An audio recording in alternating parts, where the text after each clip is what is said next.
Good Good morning. morning. It's February 23rd, 2022. I thought it was January. Oh, you're right. It's January 23rd. Yeah, some people I'm are in ahead a of rush myself. to get to February. True.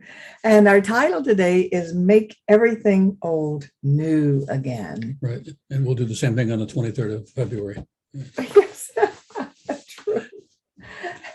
And we are going to begin this morning with a thought reading and a prayer by Ernest Holmes, our founder. And the title is, My Affairs Are in the Hands of Divine Action. And the quote is from Matthew 6:10. It's the Lord's Prayer, or part of it. Thy kingdom come, thy will be done on earth as it is in heaven.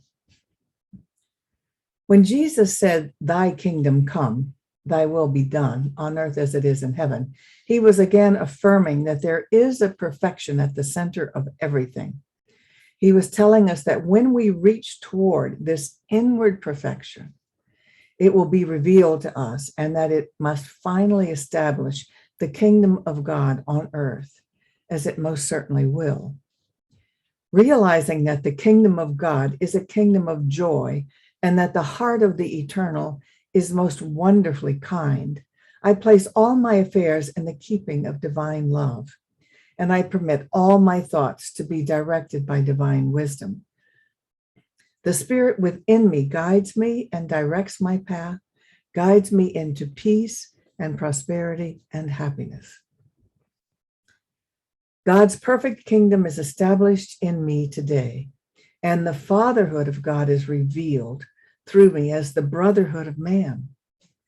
This brotherhood I help establish on earth today, for I know that it is within all people. The indwelling love and peace draw me close to everyone I meet in joy and in friendship. Therefore, my prayer for the kingdom of God on earth is a communion of my own soul with that universal soul that overshadows and dwells within everyone. This is the kingdom I am recognizing as I affirm, thy kingdom come, thy will be done on earth as it is in heaven. So it is. You can read that again on the 23rd of February. That's a good And March and reminder, April and isn't it? May. Really. That's, And that means acknowledging that truth, even when what we're experiencing is not that truth, but that is the spiritual truth. Because this world we live in is this world of time and space that looks real to us. What we really believe is that it's all a projection, that we make it up, and it's a projection and it appears real to us. But what's really true about us is that we're spiritual beings, eternal spiritual beings.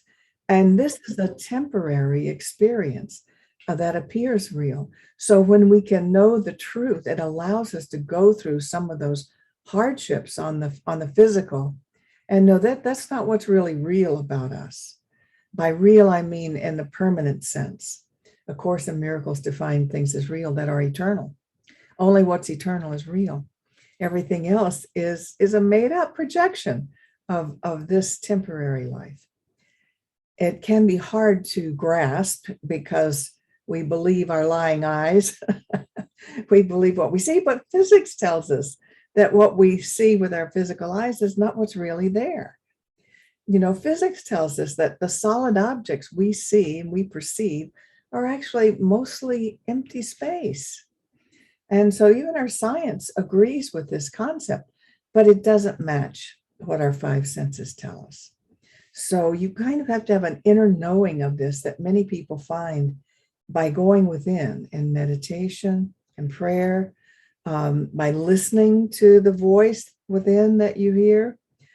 And all of that will lead you to the truth and lead you to be able to tolerate the seeming intolerable circumstances that our lives present us with sometimes.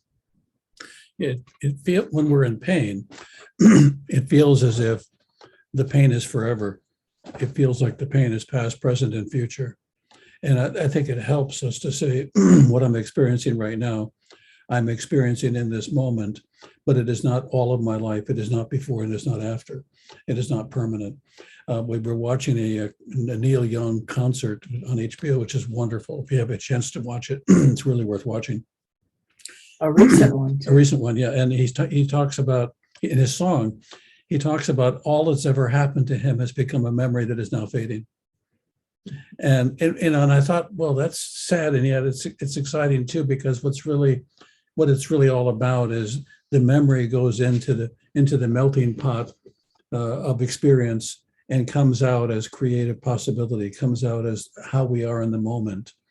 And so everything that's ever happened to us is a distillation of experience and expression that is now bubbling up to and coming forward in the present moment.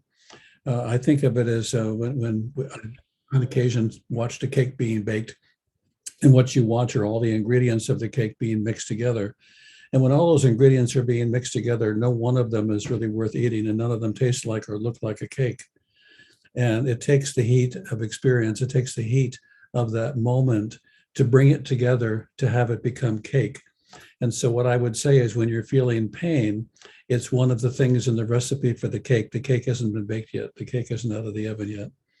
And what's constantly emerging, what's constantly coming to us in our life experience is all of the things that have ever happened melded into that one moment and that one experience. And I think that's maybe a little differently than we often think. Mm-hmm. But I think it's important to say, this is just another part of the recipe. This is just another ingredient in the recipe. I wonder when the cake, what's going to happen next and how it's going to work. And how you're going to find that out is the next thing that you say, or the next way that you breathe, or the next thought that you think will have in some way been shaped and influenced by that experience. It'll be added to by that experience. And so life is kind in that it's kindly giving you the opportunity to savor the taste of everything that's ever happened in the now.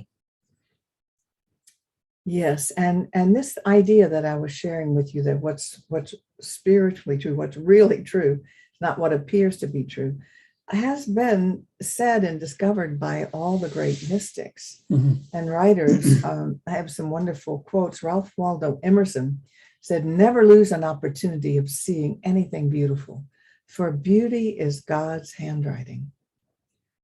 I think, that's easy for us to see when we look at the earth and nature. But if we could see it also in every experience we have. Someone I don't know, Rabbi Abraham Joshua Heschel, said this: "Everything is phenomenal. Everything is incredible. Never treat life casually. To be spiritual is to be amazed." So I love that. One last one by Maya Angelou. She says, "Life is not measured by the number of breaths you take, but by the moments that take your breath away." That's beautiful. Yeah, I know we've all had those. I was thinking of Maya and what she went through during the course of her life, the struggles, the poverty, the abuse, and yet, this is a good example of what I'm talking about. Yeah. The poet that she is and the astounding person that she is what happened after it's all been in the oven for a bit and become fully baked. And when it comes out, She was a dancer. It comes out as sweet as a fine bread. It has the fragrance of fresh bread baked in the oven, which is just made up of 1,000 little particles, 1,000 little bits and pieces of life. And she became a college teacher. Here she was, with no education as a young woman, unmarried with a child, traveling across the country from the South, wherever she was from, to California. And look what she became, the poet laureate of our, and we love her writing, and everybody loves her. Because the cake that she baked was phenomenal. Yeah. I was watching, for some reason, I'm stuck on music today, but I was watching a video of Aretha Franklin doing a tribute song, and I'm a natural woman. Yeah, a natural woman. It was a tribute on Kennedy Performing Arts Center. And I watched her come out and sit down and begin to deliver this song. And the song was written by Carole King. And Carol wrote the song. Aretha embodied it. Yes, she sure And when did. she embodied it with all of her history. And every note. You would think she wrote it. Yeah, every note that she sang, though, you saw the history and the story and the richness of it. And what I'd like to say is you're all singing a song of life. And in every single sound you make, everything that's ever happened to you is being expressed through that in a very unique and special way.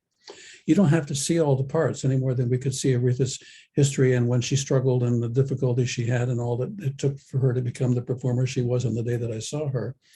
But all of that was present in that moment and powerful. All of that is present in you and is powerful. It's a gift. And you keep giving to the universe your experience, and the universe is kind enough to say thank you and allowing you to have still more time and more opportunity to have more experience. Indeed. So we just learned yesterday that Thich Nhat Hanh, the Buddhist monk teacher, made his transition. He died yesterday at 95 years of age. And I was reading some of his quotes. You know, he started the Plum Village in France, and he taught mindful walking. And he helped people recover from all kinds of traumas. And he never did a bit of therapy. All he did is have them join him in mindful walking. He let the earth and silence heal them. Excuse me. And as I was reading some of his quotes, I thought, well, yeah, he knows this truth that we've just shared about the physical is not what's real. These are some of his quotes. We are here to awaken from the illusion of our separateness. You know, meaning here in physical bodies, we appear to be separate people, separate entities. But if we could see ourselves as we are spiritually, we're an energy outside this density of time and space that we chose to have this experience in. It's all energy. The form is not there. It's all energy. And so when it's all energy, there's no separation. My energy blends with your energy, as it really does here on Earth too. You know how you feel around certain people. Sometimes you have that feeling before you know who they are or a word is spoken, because their energy field, you feel it in your energy field. But because we can't see it, we tend not to give that any credence. But those of us on a spiritual path pay attention to those things and actually learn to avoid that, because we don't want it in our energy field. Mm-hmm. We want to keep the peace of mind that we have. So mindfulness is being aware of this present moment and just being here, not in the future or the past with your thinking running rampant. Another quote he has is, with mindfulness, you can establish yourself in the present in order to touch the wonders of life that are available in that moment. So that's when you feel just the ecstasy that is available just in being alive right now in this universe. And, you know, Thich Nhat Hanh had a very tragic life. I don't know if you're aware of it. He was born in central Vietnam. And so here he was, a monk during the Vietnam War, and witnessed all kinds of atrocities done to him, done to them and his people in that war. And he actually started the walking as a way to do his own healing, you know, to get out of the situation and get out of his feelings about the situation.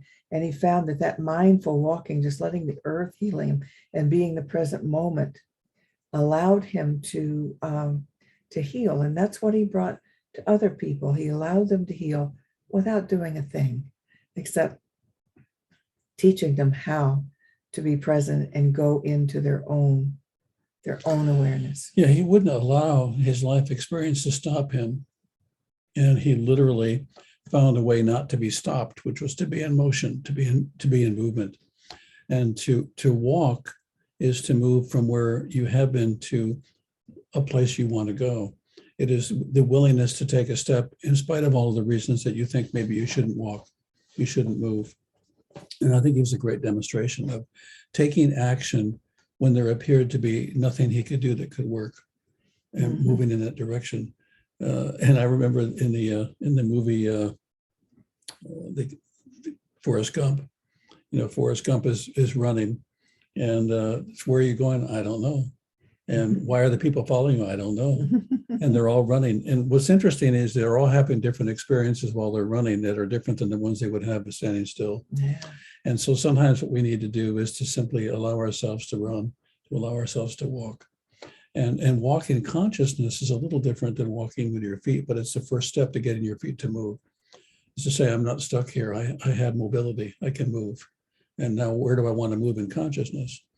But I really want to stress today, more than anything else, that whatever is happening to you is happening for you. And it's happening for you to give you the opportunity to experience everything that you've ever experienced through that moment. It is as if it's a laser focus of light that's now being brought to you to give you a chance to experience and to express all of who you are. If it's in pain, then it has to be the most magnificent, extraordinary pain you've ever felt. And if it's in love or in joy, it has to be that too, because the extraordinary you is coming through, and it's not going to stop coming through. When we first went to Redding, California, to be the senior ministers of a very large church there, their former minister was a Buddhist, a follower of Thich Nhat Hanh. And I didn't know anything about Thich Nhat Hanh. I thought I knew the principles of Buddhism, but not as he practiced it. And so one of the first activities we did was a mindful walk in the, I want to call them the mountains, but I guess you'd call them the hills around there in nature. And there must have been 30 people who went on this mindful walk. And they were all wanting to get to know me, and I was wanting to get to know them. And so we were chatting as we were walking. And the minister that was leading the mindful walk would say, "Shh, this is mindful walking." Well, I didn't know what mindful walking was, but it's a way of, it's meditation. It's meditation. You're supposed to be quiet and walk silently. And what Thich Nhat Hanh says about that is you carry Mother Earth within you. She's not outside of you. Mother Earth is not just your environment. In that insight of interbeing, it is possible to have real communication with the earth, which is the highest form of prayer. So he actually let the earth, walking on the earth, heal him and others. And it's a practice you might try. I did know something, but I didn't know that it was called mindful walking. I used to call what I called a walking meditation, because with my exercise in the morning, that was also a time to hear spirit, receive ideas, and I just called it a mindful a walking meditation. But I never had anybody with me when I was doing that. So, well, we know the earth has an energy. The earth is energy. The earth expresses energy. We know that we are an energy form. We know that we're connected to the earth, and when we walk, we can then take in the earth energy, and it's a different energy than a sitting in your condo or apartment or your house energy. That connecting with the earth is actually connecting with something bigger and greater than you, and something that has to do with the greater you. And so walking meditation, even if not a word is spoken, is walking with the energy of the earth. It's walking in the mind of God, in the mind of consciousness. Mm-hmm. And then that's how you bring heaven to earth in your experience. You can't do it for anybody else, but you can do it for yourself. And that is that. Some people call it self-realization. Mm-hmm. Some people call it enlightenment. Realization just means realizing the truth of who you are, that you are one with the divine. And Thich Nhat Hanh has another wonderful, simple way of explaining that too. He says, enlightenment is when a wave realizes that it is the ocean. And so enlightenment is when we realize that we are energetically a part of all that is, that we sometimes call God. Mm-hmm. And that nothing and no one is against you.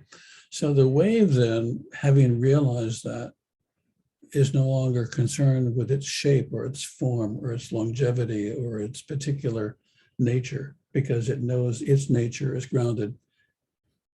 You went away. Whew. Yeah. I thought maybe you joined the Yeah, ocean. that's scared myself. Yes, it just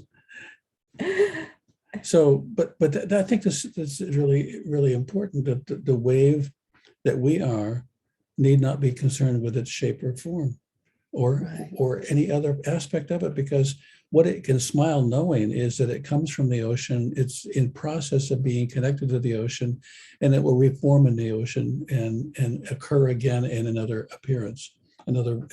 You could think of that as the change of thoughts, that every thought is a wave. It's a wave in the consciousness of the mind that is yours, and it's part of the dreaming, it's part of the experience, it's part of the expression of you. And it's amazing. For whatever reason, it's occurring to me today that I had a couple of years ago, attended.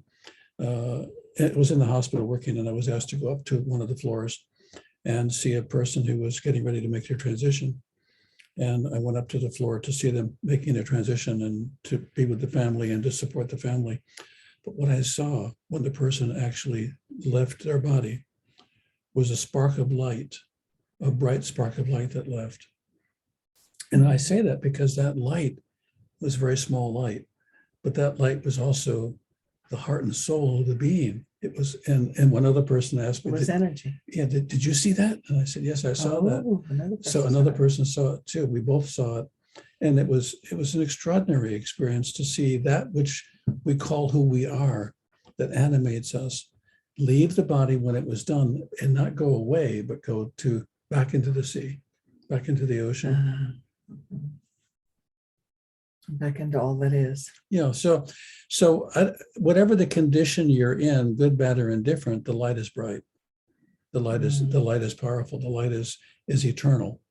And to focus on that could be helpful as you're struggling or as you're moving through whatever you're moving through, and say, the light in me is strong. The force is strong. The force is strong. The force is strong in me. Yes. And I think that's one of the reasons that movie was just a success, because it talked about, it spoke to us, an unseeable energy that we somehow know in consciousness really does exist. They did their best to animate it. The movie, of course, is Star Wars. Yeah. Oh, that's But we're dating ourselves. Yeah, but it was so powerful. But we're all stars, and the good news is we're not in a war with the universe. You know, we're in the middle of a kind dance with the universe, and our dancing partner is the universe. Beautiful. So with that, let's end with a prayer, shall we? Sure. So we know that we make all things new again as we see them in a different light. We let go of labels of pain and tragedy and loss, and see it all as progression, a constant moving and changing of this thing we call life. All of it a wonderful experience if we allow it to be so. So I affirm right here and right now that I am the light.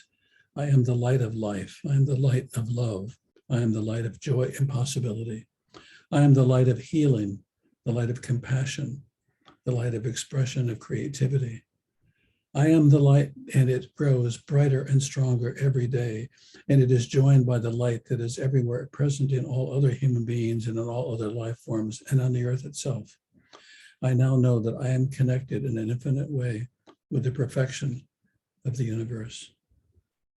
And so we say, thy kingdom come, thy will be done. And so it is. On earth as it is in heaven. And so it is. Thank you. And so now I'm going to do a screen share for inviting everyone who's seeing this now or later on YouTube to support. For those of you that don't know this is a work that we do more than on Sunday, and we have an outreach that we spend quite a bit of time with and do a lot of prayer and healing work, and it is expensive. So if there's any way you feel comfortable supporting us, please do that, because it makes a big difference and it allows us to continue to do this. Our time is our treasure, but our time also is expensive to us as well as to to all that we do. And so however you can do that, please do that. And we also love to do affirmative prayer for anyone in need. And so please feel free to call us. And do that without regard for funding or money. Absolutely. But supporting us as a ministry is one thing. But when you need to reach out, don't reach into your pocketbook first, reach out first and find out what we can do with you to support you, because that's what we're here for. That is our ministry. This picture is a picture of the center's website, Center for Spiritual Living, Palm Beaches. This is the address, cslpalmbeaches.org. There's a button that says ways to donate, and then this pops up and shows you different ways that you can donate. And so we want to thank you. And let's say this affirmation, it's an affirmation of prosperity for all of us. And so I'll put my glasses on and say, my investment today is made with the full realization that God is the source of my supply and returns it to me enriched and multiplied, just like the Bible says. And so it is. Now we're going to discontinue the recording. Yes, we're going to stop the recording.